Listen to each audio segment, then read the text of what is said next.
Hi everyone, thank you all for joining us today. We're just going to give it a few minutes for everyone to come in and then we'll get started.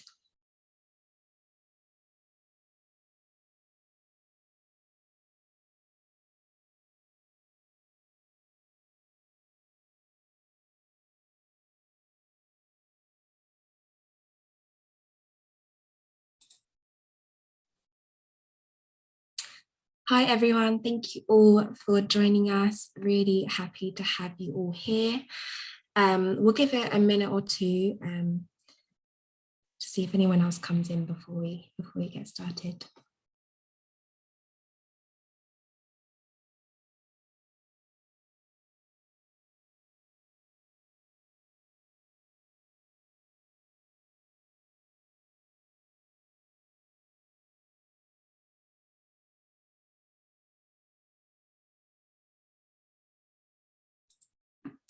Okay, fabulous. I think we can start the webinar. But firstly, I just want to say really big congratulations to everyone for making it here. The campaign has just been amazing. It's been wonderful to see all of your wonderful social posts and all the coverage that has happened throughout the campaign. So I just want to really say a big well done before we just get started. So just a little bit of housekeeping. Please feel free to use the chat throughout the session. If you set it to everyone, you can introduce yourself and also let us know if you have any issues and share your ideas throughout the webinar.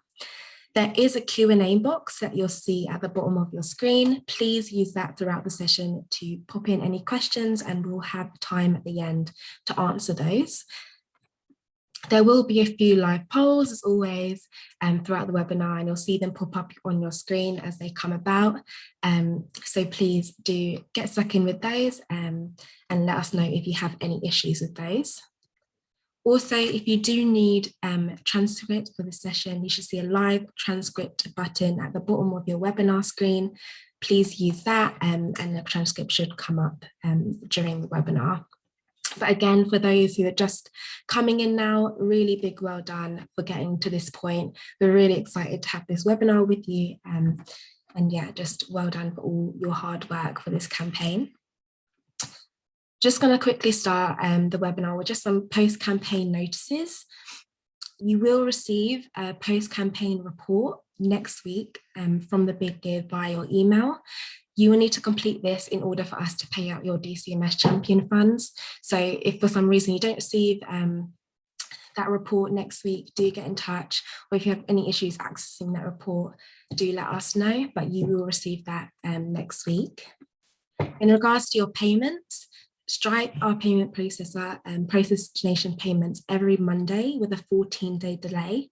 That means that you'll receive your first donation payment on or around March 28th. So pop that in your calendars if you're not sure. And then you should receive your last payment around April 11th. So if you received a few donations at the very end of the campaign, you'll see those come in around that date. In regards to the champion funds, these are paid out by the Big Give. So we'll be paying them by the 30th of April via BACS, and you'll receive an email to let you know when to expect those funds. So, but again, any issues with that, do let us know. If you've authorised the Big Give to be an agent for you to claim gift aid on your behalf, we envisage we were able to submit those claims in April, but if you're claiming in-house, you'll be able to find all of the information you'll need in your donor data report in the campaign dashboard. But again, if you're unsure if you've authorised us or not, do let us know via email at hello@thebiggive.org.uk. In regards to that donor data, if you log into the portal, go to Big Give campaigns, under your Women and Girls Match Fund campaign, you'll see your Women and Girls Match Fund dashboard. Click on the donations tab and scroll down and you'll find your donations report. In that report, you'll see the names of the donors, the email address for anyone who's opted into receiving comms from you, email comms. You'll see all of the addressed information and the donation amounts, etc. Everything you need to claim gift aid in-house if you need to do that. And finally, there's a quick run through, but we'll come back to this slide at the very end, so don't worry about that. And we'll also have the slides available after the campaign in your campaign dashboard as well, in case you need to reflect on these. But for more upcoming funding opportunities, we're really excited to have a few more in the pipeline this year. This includes our biggest campaign, the Christmas Challenge, which applications open in May. So there are a few more funding opportunities for you on the Big Give, and we'll be sharing more details about this in the coming weeks. And we'll also be sharing these details on the Women and Girls Match Fund page, which we're due to update soon. So definitely, if you've enjoyed this experience, if you've got lots of learnings from this campaign, know that there's more opportunities coming up for you. And with that, I'll pass straight on to Rachel. Thank you so much, Beth. All right. Oh, there are some campaign stats. Should we share those later? Oh, yeah, sorry, I completely forgot about this slide. All good. But yeah, I won't go through all of this too quickly because I know there's lots of other stuff in this webinar, but just a few amazing stats from this campaign that you might want to be aware of. A big one is we've received over 8,000 donations for this campaign overall, and over 50% of those donors have opted in to receiving comms from charities. So again, if you haven't had a look at that donations report, definitely have a look, see if there's any new supporters there that you can add to your comms list. We've seen the average donation was over £100, and this campaign raised over £2 million altogether, including gift aid. So really good stats and really good things to take away as well. So congratulations again to all of you and for all your hard work. All right, perfect. Thank you so much, Beth. All right. Well, hello, everyone. My name is Rachel Stephenson-Sheff. I'm the Managing Director of IG Advisors. You probably know us by now. I'm sure this isn't your first webinar with us, but of course, we're the consultancy that's been working with the Big Give on these webinars and on this campaign. So it's really a delight to be wrapping up this series with you. So as I said, I'm MD of IG. You will notice that Caitlin, who you've probably heard from or seen in previous webinars, she's not here today because she's very sick with COVID. So she sends her apologies, and she really wanted to be here to kind of wrap up this amazing campaign and celebrate with you all. So she sends her best to all of you. So you'll just be hearing from me today. So as you know, this is the last session. We've had 4 amazing sessions before this on various topics before the campaign, and this is the kind of final wrap-up session, all about reflection and what comes next. So, oops, there we go.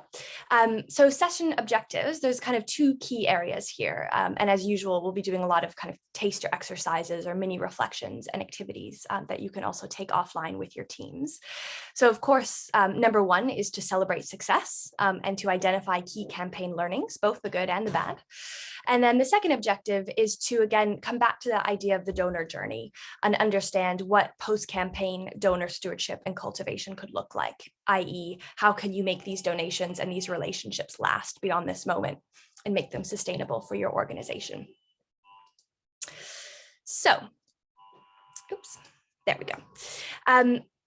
Oh, pardon me, sorry, my slides seem to be skipping all over the place here, but there is a poll. There we go. Okay, here we go.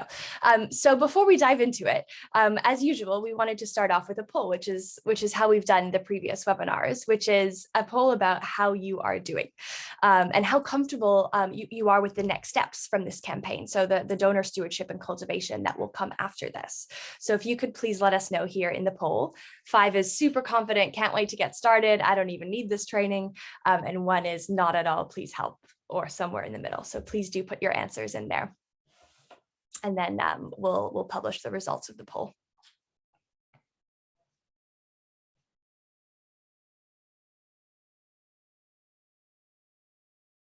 Okay. Okay, all right, so a range, that's no problem at all. So we've got 1 person who's super confident, but most are kind of in the middle, pretty comfortable, knowing the basics, not so comfortable, that's completely okay.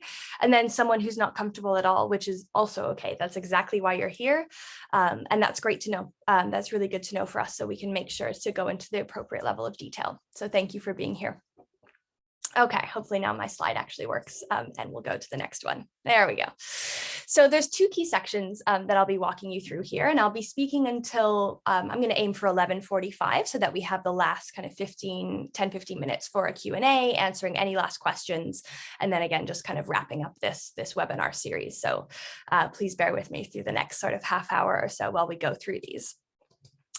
So reflection, of course, this is really, really important post any big thing that we do in our jobs or in life, but particularly with this campaign. So of course, there needs to be a moment for celebration. I know that fundraising can often be a never-ending task. You finish a campaign and you have a moment of, oh, this was so great. And then the very next morning, you have a new target to reach. So I just want to acknowledge that there's always something else to do, but having a moment to celebrate is really, really important. So that involves congratulating yourself and your team for all of the work, making it through everything and all the lessons that you learned along the way. And again, just to reiterate that all learning, both good and bad, because there's always good and bad, all of that is valuable. And then also managing a campaign, particularly in the last 2 weeks, is intense. So just really make sure that you build in time for rest so that you can come back to your work refreshed and with some imagination. So of course, reflection, why are we doing this? Why does it matter? Well, many reasons. There's, identifying the value of the campaign and celebrating the difference that it has made is really important for your morale. There's also an element of improving and evolving. So what worked well, what didn't, what would you do for greater success next time? There's an element of sharing impact. So identifying the achievements and communicating those to your supporters, again, for that donor journey element. And then building evidence to building a case to promote internal buy-in and donor support for future campaigns, because this is just a beginning moment of all the campaigns that I know that you'll do. So we're going to go into an exercise in the chat. So this is about your achievements. So we're going to give you about 3 minutes or so. And can you think about your proudest women and girls matched fund achievements? These are the following areas we've given you as prompts. And please let us know in the chat. So there's what you've personally achieved, you as an individual. There's what your organization has achieved, and then what the ecosystem has achieved, because obviously you're part of this bigger community of women and girls charities and this movement, which is really, really exciting and important. So would love to hear anything that you have to say about what went well. We'll get to the challenges later, but what went well in these 3 areas. So please have a think and post it in the chat. I've got the chat right here, so I'll be looking at what people have to say on this.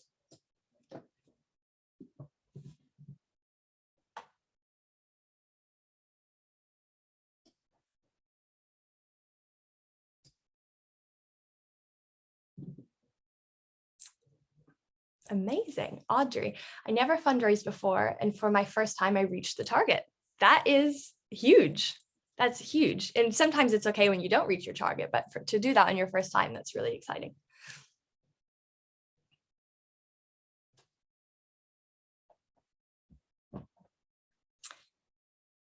Amazing. First campaign you've run, because you're a trust fundraiser normally. Congratulations, Pam. Campaigns are very different, or they can be very different to those trust fundraising processes. So that's really awesome.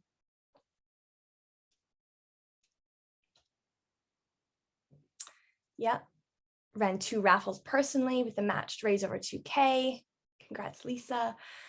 First fundraising event, and I'm proud of how much we achieved. Congrats, Alexander. There's definitely a theme here of this being a first for many people, which is huge. That's no small thing. As an organization, we now understand just how much work is involved in crowdfunding. Yeah, totally. It's not just as simple as a few social media posts. It takes a lot of effort and cognitive capacity. So that's really important. First fundraiser, happy to have built some relationships with local businesses. That's really cool. That's really great. I know there's been lots of discussion on previous webinars about engaging businesses, corporates with this kind of campaign. So I'm glad that that worked out for you. Okay, just another minute or so. We did an online event which raised 2.4K, including match funding. Amazing. That's awesome. I know online events can be tricky sometimes, so I think that's really huge. Okay. Anyone else? Last 30 seconds. Pam had an interesting mix of donors, some high net worth, and many individual smaller gifts. We hit 52K in the first week. All right. Snaps to you. best social media engagement for a fundraiser we've received, including lots of partnerships with brilliant influencers. That is also amazing. Congrats, Jessie. I know we also spoke about influencers in a previous webinar. First match campaign I've been involved with, nurtured and facilitated corporate generous donations. Fabulous. Surpassed the target, reached 5,270, lots of staff engagement to push the fundraiser. That's amazing. So there's clearly lots of success to share here, which is not a surprise, of course, but really, really important. So congratulations and thank you for sharing that. I'm going to quickly move on because there's a lot to cover, but if you want to post more in the chat, please do feel free. So now there's an element of evaluating your campaign in order to strengthen this for future and just have a moment to really digest what happened. So there's a framework here that we always recommend, very straightforward, this traffic light system of a target being met or exceeded, a target being almost met, or a target being missed. And all of those are okay. And all of those are probably true to some extent across every campaign. So we really do recommend reviewing the ambitions and objectives that you set for yourself prior to the campaign. So I know we did some of that together on these webinars. I'm sure you did more of that offline, but it is really good to just take stock, understand what went well, what didn't go well, and do that in this kind of framework. So, and this is really about using your data, right? So something that I really want to emphasize is that this is not just about money or financials or targets. That is important. So it's not to shy away from that, but it's not always about how much money you raised. It's also about the people you reached, the supporters you gained, the resources you produced, the awareness you raised. It's clear in the chat. So many of you had amazing relationships with local businesses, got new high net worths. This was your first campaign. All of that is success. So just really make space to acknowledge that and make sure that that's acknowledged within your team as well. And also really encourage you to use the built-in tools that already exist for this kind of evaluation. So of course, social media platforms, they often have inbuilt data collection tools for understanding reach and engagement. So definitely take a look behind the scenes on that front. And then create systems for future because, this one may sound obvious. Of course, is there data that you wished you had collected or observed more closely? Is there anything that you want to track post-campaign? I would really, really recommend setting up these systems now because they can really easily fall down the to-do list of something that's important but not urgent. And all of a sudden it's a year later and you go, okay, we're in another campaign and I know there was something I was supposed to do, but I can't remember it now. So while the momentum is fresh, while this is still fresh in your mind, set these up now and your future selves will thank you. And then it's really about understanding the results here. So what we've put here is kind of this analysis framework, if you will. So of course you have a result, the what, the goal that was met, almost met or missed, totally fine either way. And then you want to look at why, the internal factors that contributed to it, the external factors that may have been beyond your control. And then you want to talk about lessons learned. So what does this mean for future campaigns? And then how the next steps, what should you do about it? What will be the next steps that you take forward? We've put an example here. And again, as Beth said, you will get this deck afterwards. So don't worry about writing this all down or digesting it in full now. But this is just an illustrative example to show you how you might take a learning and then implement that into practice. So for example, if the result was we gained 25 new Twitter followers, our target was 50. So you met half of your target. You look at your internal factors, maybe you had limited capacity to manage Twitter, or you shared very few posts, you didn't leverage data to make best use of the platform. There's also external factors. So Twitter is a very fast moving platform. Lots of people are sharing posts for International Women's Day. So there's lots of noise. And then as well to raise awareness for Ukraine. So posts that were shared maybe got a bit lost because there's lots of noise happening, important noise, but still nonetheless, there's lots going on in the world. So the lessons learned may be that you need to be more mindful of the fast moving nature of the platform. You need to be more proactive with analyzing data and ring fence time to use social media more effectively. Those are things that are within your control. And then you think of next steps. So perhaps you'll evaluate your social media data now to understand what did and didn't work, and you'll be better prepared for future campaigns. Again, today self helping your future self. Do it now before it gets lost in that never-ending to-do list that we all have. So another exercise for the chat that we'd love to do. So this is now about learning. So again, kind of thinking of maybe those challenges or things that you'll do differently next time. So I'd love to know what is one key lesson that you will take away from this campaign. And this might be something that you want to keep doing, you want to start doing, or you want to stop doing next time. So it could be whatever you like within that kind of framework. What's a lesson that you're not going to forget off the back of this campaign? If you could share that in the chat, I think that would be really useful, because I'm sure there's a lot of, probably a lot of similarities, but probably things that others would really benefit from hearing. So I'll keep an eye on the chat. Let us know.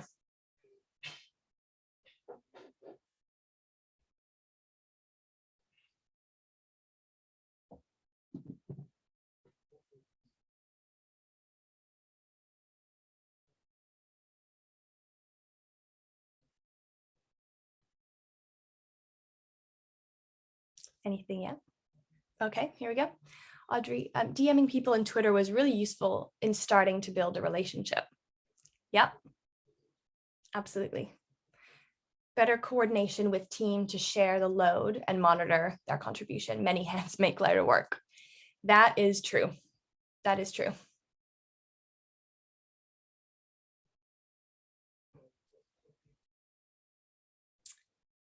Okay, better interaction with posts. We did this better in the second week, and it was appreciated by our supporters. That's really interesting. And it's great that you were able to iterate, you know, to learn a lesson in the first week and then do it in the second week. That's really, really cool.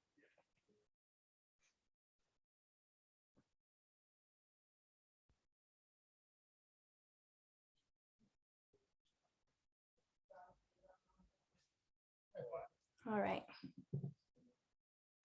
Here we go. Eleanor, lack of personalization of data to build emotional connection with donors, lessons learned. Yeah, that's quite interesting. And that's always a dance, right, of how much you have the capacity to personalize things. Because in the ideal world where we all have unlimited time, we would do all the personalizing, but that's not always possible. So yeah, fair point there. Okay, we'll just give maybe about 30 more seconds for any other lessons that people want to share.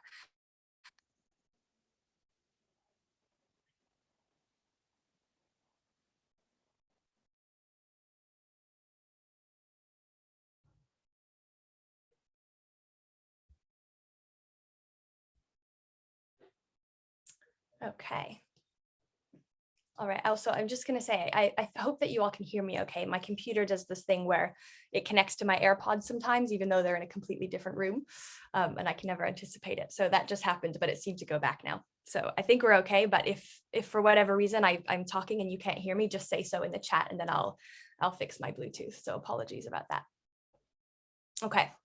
Well, I think we'll move on, but if there are any other lessons that come up throughout this moment, please do share. It's always good to learn and always good to share those across this community.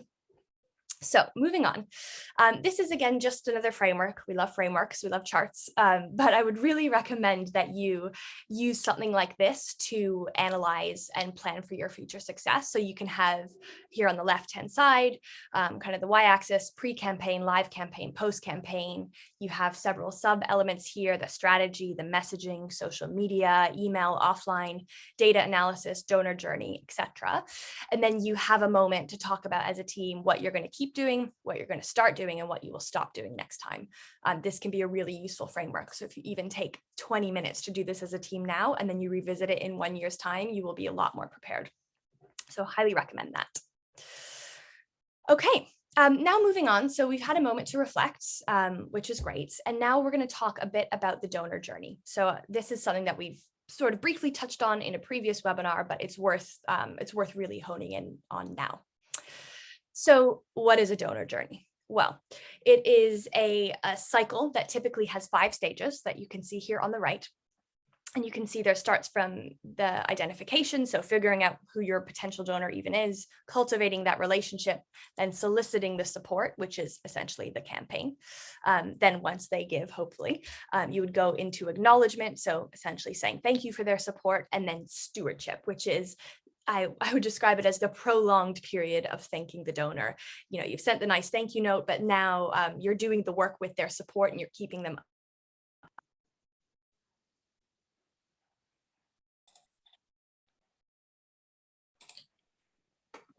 Just have some technical issues. Yep, sorry. Okay, I think I'm back now. I've just turned off my Bluetooth. It's, I don't know why that keeps happening. Here we go. Sorry, just one moment. Okay. All right. Okay, sorry about that. Here we go. I'm going to share this again. It's the AirPods. There's some sort of update that's happened in my computer that means they connect randomly without any notice, but hopefully that's okay. Can you hear me? Yeah? Okay. Perfect. And I'll keep an eye on the chat. If this happens again, then I'll make sure to fix it. Sorry about that. So we're in the donor journey, knowing what it is. So the stewardship, as I said, is this prolonged period of thanking the donor, keeping them updated. And the hope is that you then turn that into cultivation for a new gift. And that cycle continues forever and ever more. You know, maybe not forever, but at least for a long time. So what are you doing with this now? So saying thank you is really, really, really important. And doing that in a way that feels genuine is absolutely essential to the future success of your fundraising. So anyone who has given to your campaign has already passed through the solicitation phase, as I said. So now they're in the acknowledgement phase of the cycle. So we really recommend saying thank you on different channels, getting creative with that as much as you can, telling donors how big and exciting the campaign has been, and reminding them of the difference that their donation will make. And I know some of this may sound obvious, and however, these are often the tasks that fall to the bottom of the to-do list in fundraising. You know, everyone knows that they need to say thank you, but saying thank you is often not prioritized enough as cultivating new donors, and you really need to do them in a balance. So we've included two spotlights here for you. Again, you'll have this deck afterwards, so you can click the link here and kind of see for yourself. This is just one example of the DEC doing a really great thank you post on their channels with regards to the Ukraine appeal.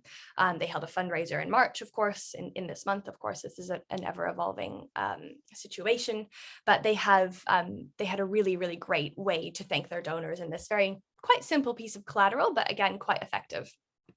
And then we've also included a spotlight here from Sight Scotland.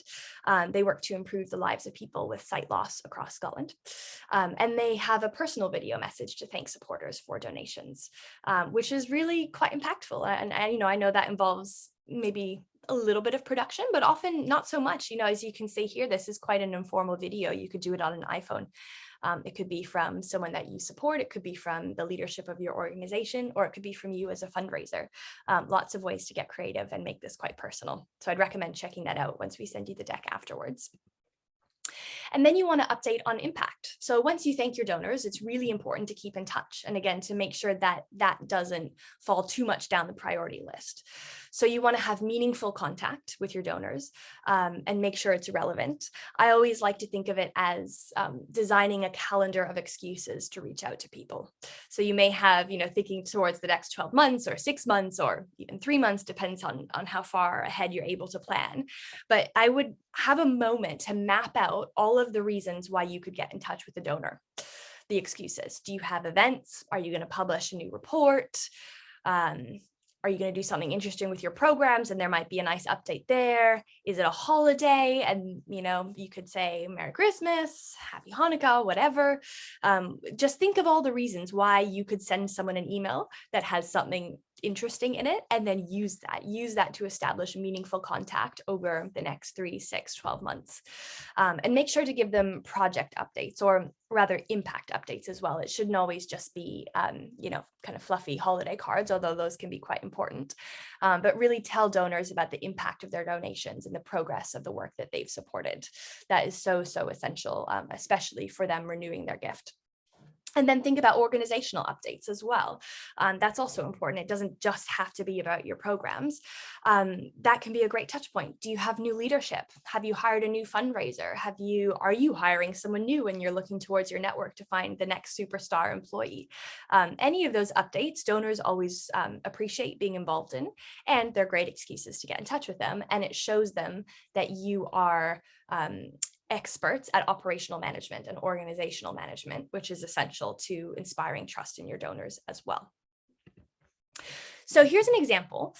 We call this the and so exercise, or the so what, however you want to frame that. But the key message here is that when you're updating your donors, when you're stewarding those relationships, you want to not only focus on outputs, but you want to focus on outcomes. And that is, an output is a what, and an outcome is a so what. Why does that matter? So this is the and so exercise that we recommend for this. So for example, imagine you're talking to your donor and you say, we delivered 3 trainings to support 30 women and girls with job applications. Okay, and so we gave them the tools and skills needed to succeed in interviews. Okay, that's nice. And so we built their confidence in interview settings. And so, they are better prepared to secure employment and regain financial independence. The last purple bar here, that is what will make your donors loyal to you and retaining their support in the long term. Everything else above is nice and it's good context, but it's not enough. And so often fundraisers rely on those higher levels, on the outputs, and they assume that the donors understand why that matters, but don't ever assume that your donors do that. It's, I understand why, there's nothing wrong about that, but you want to do the work for your donors of connecting the what to the so what. So just always ask yourself, and so why do I care? Why does that matter? I don't mean to sound provocative here, but I do think it's a really interesting exercise. And I think that this is, when thinking about donors, you always have to think about the opportunity cost for them. When they say yes to you, especially bigger donors, they're often saying no to something else. And so the case for you has to be, what will happen if they don't give to us? Okay, if I don't give to you, you may not deliver 3 trainings. And so why does that matter? But if I said, women and girls won't be better prepared to secure employment, that would be a much bigger and so if I didn't give. So really recommend kind of framing that in that way. It's a really useful exercise, and doing that with someone oftentimes external to your organization could be quite useful, because your team member they'll be quite involved in the day-to-day as you are. So getting a fresh pair of eyes, maybe your partner, a friend, a family member, whomever, to challenge you on the and so can be quite useful. Okay, so now I want to talk about tailoring your approach, which is really important, because again, if we all had unlimited time and resources, we would do all the perfect fundraising in the world, but that is never the case. I know that many fundraisers are under-resourced, over capacity, and I really want to acknowledge that. So what we recommend in that context is tailoring your approach to stewardship and cultivation, as well as the resources that you invest according to the donor and the donor levels. So you can see here that we've put lower level donors versus higher level donors. And the first thing I want to say here is that there's no magic division between what constitutes a low level gift versus a high level gift. That is completely relative to the size of your organization. For some, a low level gift may be £5 and a high level gift may be £100. For some, low level gift may be 10,000 and a high level gift may be 1 million. It's really relative. It just depends on your turnover and your fundraising target. But whatever that is, we would recommend deciding internally for you as a team what you would consider to be low level versus what you consider to be high level, and then prioritizing your stewardship of donors in line with that. So for the low level donors, of course, they can receive a less bespoke approach with maybe more mass updates and emails and open event invites, whereas your higher level donors, your VIPs, would also, they might warrant more bespoke plans of updates or benefits or touch points, as well as more exclusive events. So you just want to make sure that you can't be everything to everyone. So you need to be everything to a smaller group of people as your capacity allows. And the last thing I'll say on this as well is that you also, to some extent, again, this depends on your capacity, but I would recommend always thinking of the future potential of someone's gift. So if you notice someone, or potentially a local business who gave you only a small nominal amount for this campaign, but you know that they can give you more in the future, I would recommend, even though they're in the lower level category, putting them in the high level category, because you're stewarding the future potential of their giving. And the more that you treat them like a high level donor, the more likely they are to follow suit with their donation in future. Again, that's a capacity challenge. So do whatever feels right for you and your team, but segmenting it this way is just really helpful. So now I'm going to talk a little bit about motivations. Again, I believe this is something we spoke about on a previous webinar, but this is the why donors give piece. And there are many reasons. These are a few of the most common ones that we come across at IG. But you really want to think about the why behind this, because that really impacts how you should be stewarding these donations. And the main thing to note here is that there's the impact one on the very left in purple. And that's true. That's great. You know, they want to create impact in the world altruistically. Fabulous. And not but and there are many other reasons why donors give. So you always need to think of those as well, in addition to the altruistic area of impact, in order to steward those donations effectively. So it may be something like exclusivity, you know, access to an exclusive network of your supporters, access to your expertise, connections. You know, maybe they want to meet some of your own other donors. Influence, maybe they want to get really involved in your cause and roll up their sleeves and contribute strategically, being deeply engaged in something that matters to them, and profile raising. So they may want to tell others that they've donated to you, and that may be a big benefit for them. They may want to share on their social media. Maybe the influencers that you engaged with want to be able to post about it because it strengthens their brand. So all of that is to say there's always a million reasons, well, maybe not a million, there's always several reasons why someone will give to you, and I would recommend thinking of the full spectrum of that when trying to figure out how to engage them after the fact.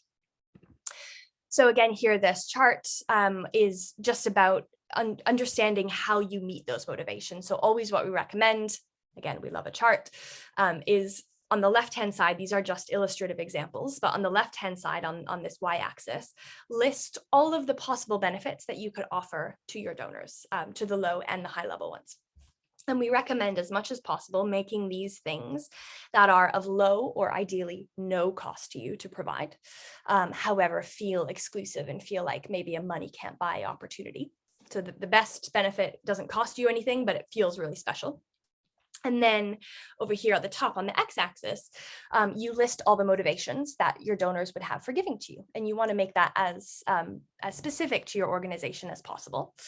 And then you want to go and you want to see how many of those motivations are met by the benefits that you can provide. So you can see here just kind of a heat map, if you will. And the ideal, depending on your supporter portfolio, is to meet as many of the motivations as possible across all of the benefits you provide. And the point of this exercise is to identify gaps. Oh, wow, all the benefits we're providing are really only focused on impact. But actually, if we have a whole bunch of influencers supporting our campaign, we need to offer a benefit that's more towards profile raising. How do we do that? So this is a really useful visual tool to make those kinds of decisions. Okay. All right. Well, that actually was quite efficient, made good time. That doesn't usually happen in these webinars. So I'm just going to quickly stop sharing my screen. All right, and I know that there's been some questions already in the Q&A, which is fantastic. We've got about 20 or so minutes left to answer anything and everything that you have to say, to hear any feedback from you.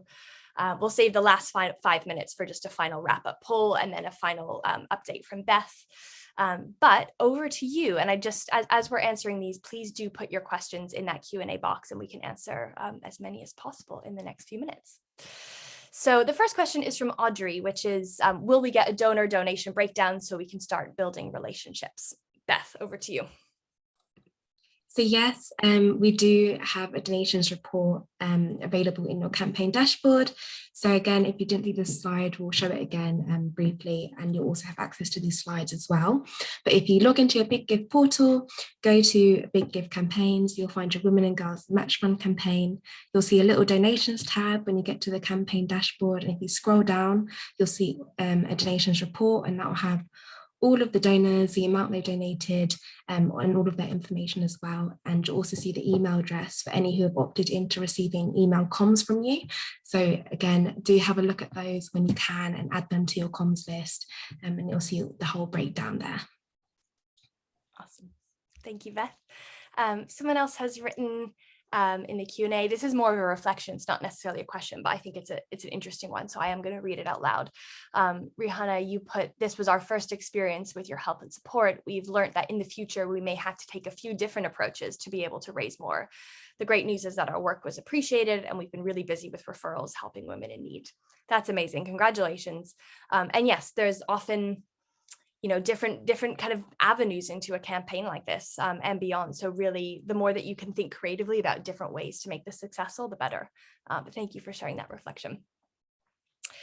And there's a question now in the chat from Pam, are future campaigns going to have such tight deadlines as this one? Things got a bit manic, especially as this one straddled Xmas and New Year, Christmas and New Year. Yeah, good question. Beth. Yeah, thanks, Pam. So most of our big match fund campaigns that the Big Give runs do have a week deadline, and that's just because we've seen that match funding is also a great incentive for people to give, and it works best when there's a time restraint on that, because it incentivizes people to not only give and have that donation matched, but give now, so that they can have that full benefit of that match funding within that time frame. So for campaigns like the Women and Girls Match Fund and the Christmas Challenge that we've got coming up, these happen within that week deadline. However, we do have other funding opportunities, like charities being able to run their own campaigns on our platform, which have a bit more flexibility in terms of timelines, because your charity runs those campaigns and you can choose when you'd like them to run and how long you'd like them to run for. So I'm not sure if you saw the first slide of me in the beginning, but we do have some funding opportunities coming up, including charities being able to run their own campaigns and the Christmas Challenge, specifically for women and girls charities as well. So we will be sharing more about this next week, and they'll be available on our website. So do keep that in mind. There are funding opportunities that could work both within that week timeframe, but also a bit more flexibility, whichever one works for your charity. Thanks, Beth. Another question for you on the Q&A from Jesse. Is there any way to thank donors on the Big Give platform, i.e. are donors notified of the page updates? Thinking about ways to thank donors who haven't opted into our comms. Yep, so every donor who has donated to your campaign would have received their thank you message that charities could update on their campaign. So there was a thank you message when they've made that donation, and also in the confirmation email they received after the donation is made. For anyone who's also on your socials as well, you have the option to have add in campaign updates to your page. They can see that and see just how your campaign did in general. But again, obviously the GDPR reasons, we can't give email addresses for anyone who hasn't opted into receiving comms from you. So any additional thank yous, you won't be able to give to them directly. Awesome. All right, next question is from Audrey, who's asking, how do you build personal relationships on Twitter when you have many hundreds or millions of followers? Can you do it just through posts? Interesting question. So correct me if I'm wrong, Audrey, but I'm assuming, are you talking about the person you're trying to build the relationship with has the hundreds or millions of followers instead of your organization? That's my assumption, but please do correct me if I'm wrong in the chat. I think it's a really interesting question, and it reminds me of what someone else said earlier in the chat about DMs and how effective that was for them and their fundraising. I think that there's, it's about who you're building a relationship with, and absolutely personalized posts can go a really long way towards that, especially if, again, that profile raising motivation that donors might have. They may want to retweet that or kind of publicize that on their own platform or their own, for their own brand, which is fine and great.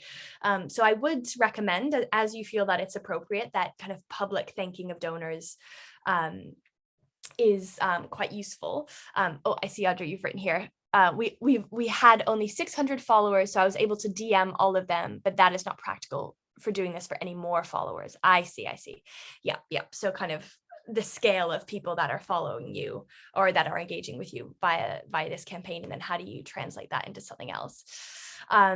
So I would say it's a really good question. DMs are good, having templates for that, but of course, having that many people would be challenging. I would say that in your campaign communications, because I imagine if they donated to you, there'd be a way for you to get in contact with them that's not just on Twitter with their email address. I would try and take as many of those relationships offline as you can, because that is where you can get to know them, you can get to understand their motivations, you can keep that going for the long run. But I wouldn't also discount the importance of interacting with them on a platform that's public like Twitter, because again, that may feed into some of their other motivations. I hope that answered your question, but let me know if there's anything else. Okay. Oh, there's a very nice note from Pam in the chat. Thank you. All right. That's amazing. 50K to a small charity like ours will cover the cost of our nurse-led gynae cancer support services, which we're struggling to find by a trust. That's amazing that you're able to do that through this campaign. Wow, that is awesome. Okay, other questions? This is last 50 minutes. You can ask us anything and everything that you want. And also thank you, Pam, from us as well. We're really glad to hear we've been able to support you. So yeah, thank you. Yeah. Oh, okay. Okay, another question from Audrey. Good question. How often do you recommend crowdfunding so as not to pester people too much? That is a good question. I think that really speaks to, for me, but that reminds me of, which is a really important point in the donor journey, in that circle that I showed you, where there's, you solicit the gift and then you acknowledge it and then you steward it, and then hopefully that goes into cultivation again. And what, in the ideal world, again, with no external complications, you would want that stewardship period to be as long as possible, because if you ask someone for money too quickly after they've already given it to you, it can feel like, as you wrote, pestering here, or it can feel a bit like, really, come on, I just gave to you a month ago, or you're asking for me again. So I'd say, I mean, it really depends on what you're asking for, like maybe every 6 months or so.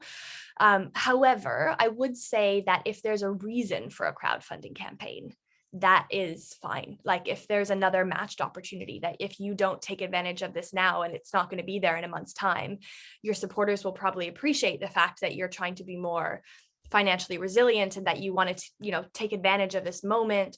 Or if there's an emergency or a crisis in the world or with your organization, you should absolutely do another campaign. So I would say kind of check in with your intuition on that, like leave as much time as you can. And that depends on how often, is that 3 months, 6 months? Is it a year? Most kind of major gift fundraisers usually wait a year. That's kind of the standard amount of time to wait before asking for someone's support again.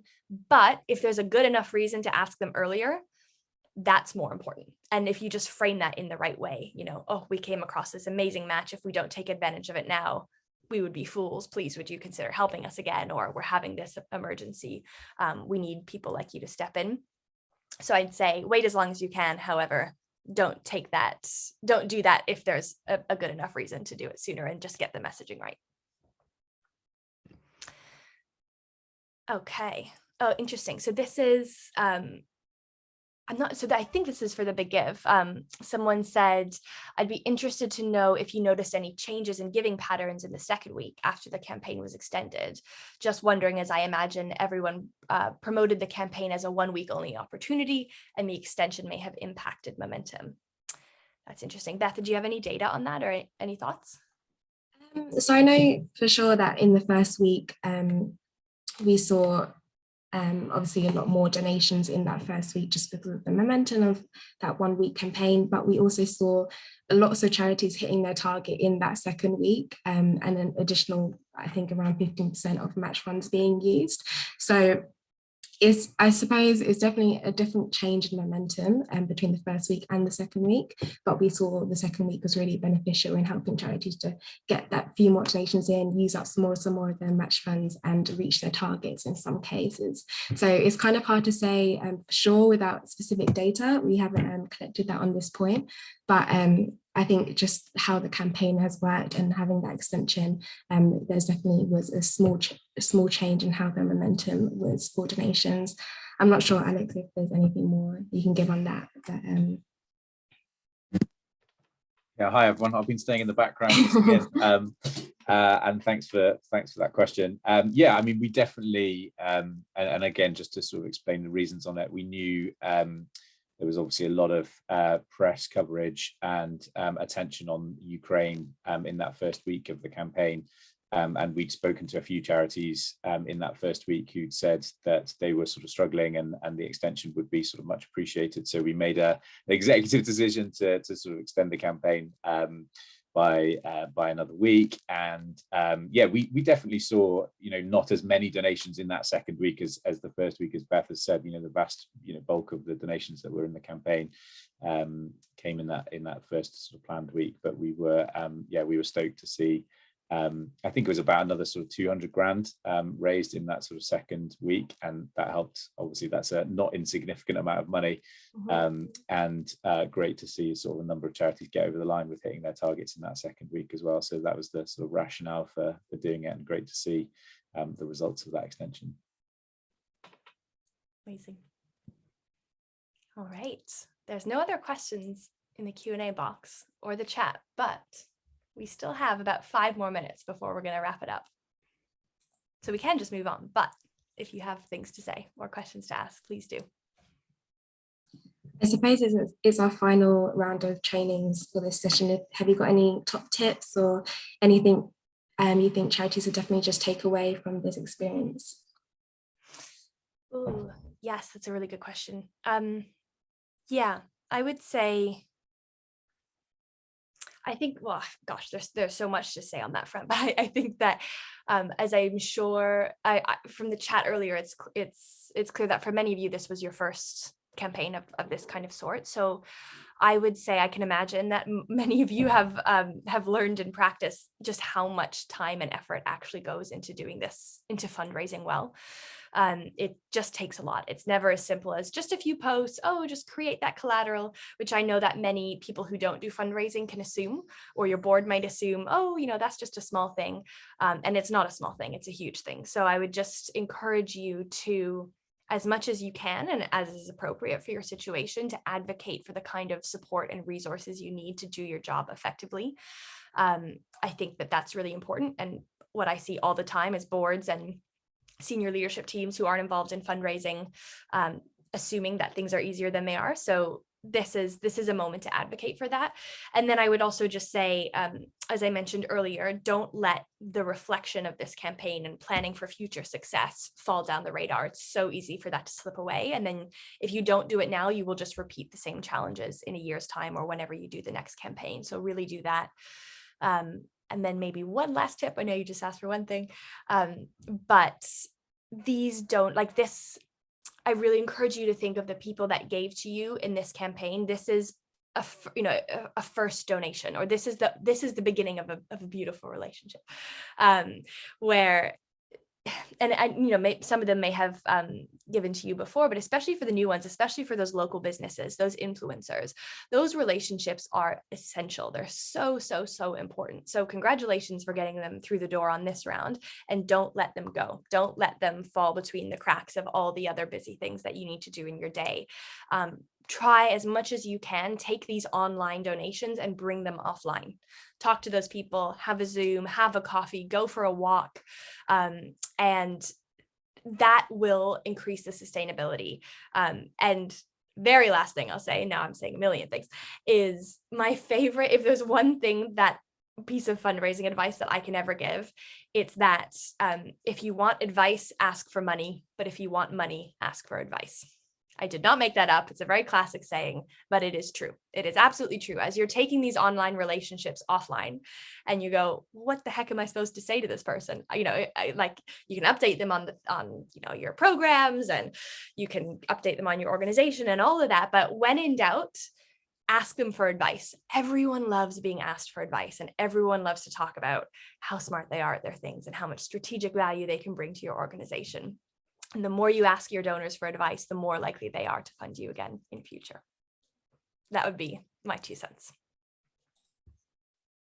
That was great. Thanks, Rachel. And also, I just saw that message from Eleanor. So thank you very much for Eleanor as well. Yeah, thank you. That's awesome. Okay.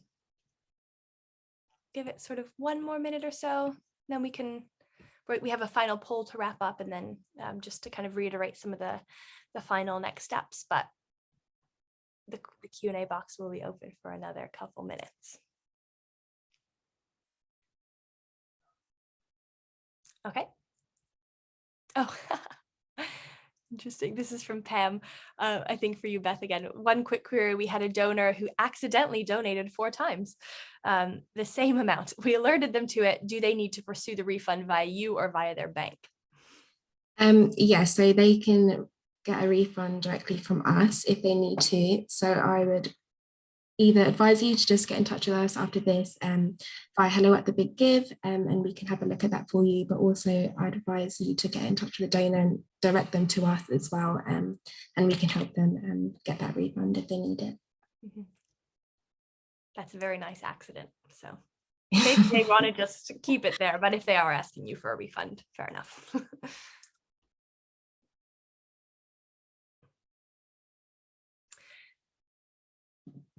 Okay, let's wrap it up then, I think.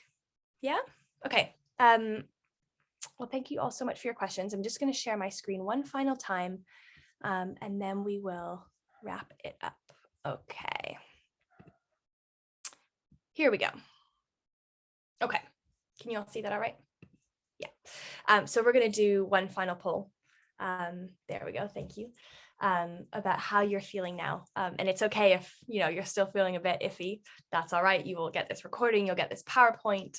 This takes time to process, but it would be really good to hear how you're feeling now about all these next steps with your donors and post-campaign.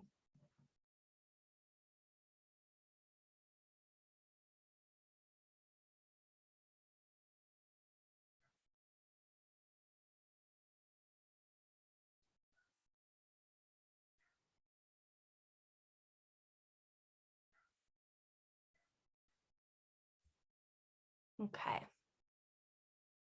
All right, we're going to get the results in a second. Okay, all right, that's pretty good. I'll take that. Some feeling significantly better or just better, a bit more comfortable, but have a long way to go, which is completely understandable. But none in the bottom two. So I think that's a win. But, acknowledging there's always still more to learn. And I think maybe the last piece of advice I'll give is just start somewhere. I know a lot of this can be quite overwhelming and it can feel quite big, but just start with what a Monday morning at your desk, start with one small thing and then do the next thing and then do the next thing. And all of a sudden you will have done all the things, but you don't have to tackle the whole picture all at once. Just begin with one donor and test it out and try it out. But thank you. Thanks for that feedback. I'm really glad to hear that there's some increased morale. All right, so that's it from us in terms of the kind of 5 webinars that we've been running. I really hope that they've been useful. And of course, if you have any feedback, we're always open to hear what worked, what didn't, so that we can strengthen this for future. And just want to thank you all again so much for joining and being so open with your reflections and your questions throughout all of these sessions. It's been a real delight to get to know you. I know it's been via chat in the Q&A box, but I do feel like we know some of you now, which is really cool. So thank you. And then back to you, Beth, again, to kind of wrap it up with this. Yeah, just to kind of reiterate what's been said already, remember that we have the post-campaign report, which will be sent to you next week, and you'll need to complete that in order to receive your champion funding from the Big Give. And then you should expect your payments between March 28th and April 11th, as well as the gift aid at some point in April, which will be paid out by HMRC directly. And of course, the donor data, which you can access via the portal if you need to claim gift aid in-house or just need to have a look and see who's opted into receiving comms from you. And finally, the Big Give, we have lots of more opportunities coming up for you guys that you can have the opportunity to be involved in again. So we'll be sharing more details about that next week. So this is definitely not the end. We would definitely love to see you again. And just finally from us, a really big well done for all your hard work and for the amazing results. So well done, everyone. Thank you, Beth. And definitely echoing that, congratulations. This is big. This is a big milestone. So take a moment to celebrate, plan your next steps, and enjoy your weekend. Enjoy the sun, because I don't know if it's the same all across the UK, but certainly where we are, it's quite sunny and amazing. All right. Okay, I'm going to stop sharing my screen, and I think that's it from us. So thank you all so much for coming.